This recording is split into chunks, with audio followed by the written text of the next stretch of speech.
s'inspirait de la nature pour produire de l'énergie. Les sciences ont souvent pris exemple sur la nature. Les ailes des oiseaux sont inspirées des avions, les revêtements des imperméables sont inspirés des feuilles de lotus qui flottent sur l'eau, ou récemment, les trompes des moustiques ont aidé à réaliser des aiguilles médicales indolores. Le fait de copier la nature s'appelle la bio-inspiration. Dans ma thèse, j'utilise ce concept pour produire de l'énergie à partir des piles à combustible. Les piles à combustible utilisent les gaz hydrogène et oxygène pour produire de l'énergie. Pour brûler, consommer ces deux combustibles, un catalyseur est nécessaire. C'est le platine. En quelque sorte, il a la même action que le monoeil pour bronzer plus vite. Mais le platine est un métal peu abondant sur notre planète et ses coûts de production sont très élevés. Pourtant, les piles à combustible à base de platine ont déjà été commercialisées.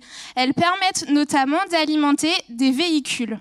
D'ailleurs, un célèbre constructeur automobile lancera bientôt la commercialisation de l'une de ses voitures aux États-Unis pour la modique somme de 70 000 $. Bon, malgré le prix, le concept est génial.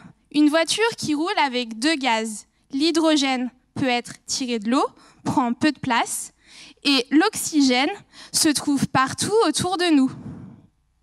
Ce véhicule peu polluant ne rejette que de l'eau.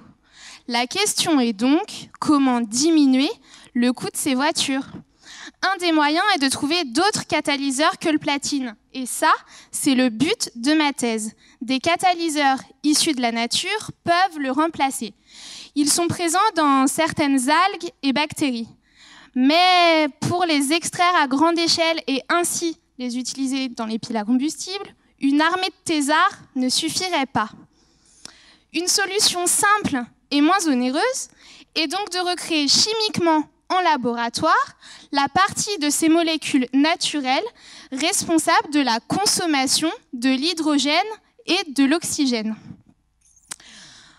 Dans ma thèse, je produis de l'énergie grâce à ces nouvelles molécules bio-inspirées. Bon, pour l'instant, pour rester modeste, ma pile fait tourner les hélices d'un petit ventilateur. Il reste donc encore du chemin à faire pour élargir le champ d'application aux voitures, smartphones et bien sûr aux piles à hydrogène inspirées de la nature. Finalement, l'homme n'a rien inventé. La nature l'a faite pour lui. Merci.